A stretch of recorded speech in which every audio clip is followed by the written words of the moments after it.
I came to Australia 60 years ago, the winter of 1953, to Adelaide. A few months later, I started playing cricket.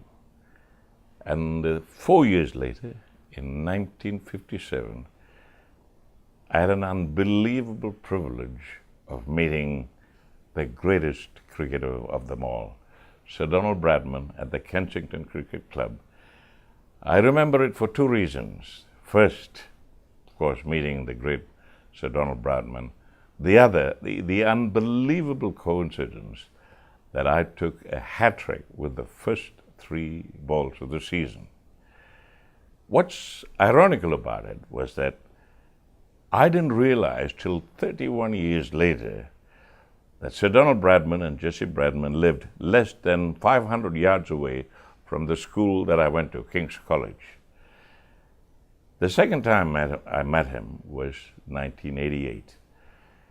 It was rather a strange situation because I was handed a lemon in the early part of '88, on Australia Day '88, when I didn't get an invitation to share my sentiments about this country that has adopted me, the country that I love.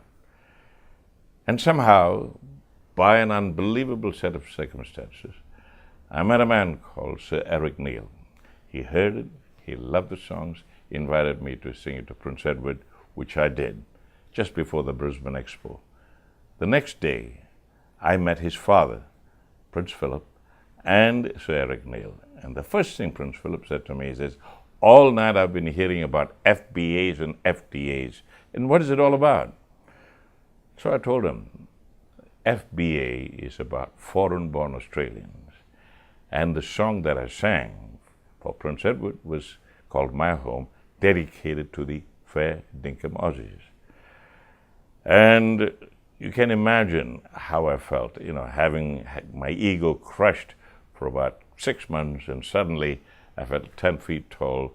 I literally ran back to my hotel and penned a letter to Sir Donald Bradman and sent him, I don't know why, 2 copies of the same record, the song My Home and What is Australia to Me, 2 copies of them each. And more or less, not pleaded with him, asked him that he wouldn't mind me having mentioned his name without his permission. Knowing how sensitive Sir Donald can be and how private he can be, I was very concerned as to the kind of reply I might get. Within less than a week, a reply came back. It was one of the kindest letters, and he even said that he was honored that I had mentioned his name. And there began a friendship. And as in one of his subsequent letters, he said, if you're passing by Adelaide, why don't you drop in for a cup of tea? Which I did on Melbourne Cup Day 1988 with him and his wonderful, wonderful wife, Lady Jessie Bradman. And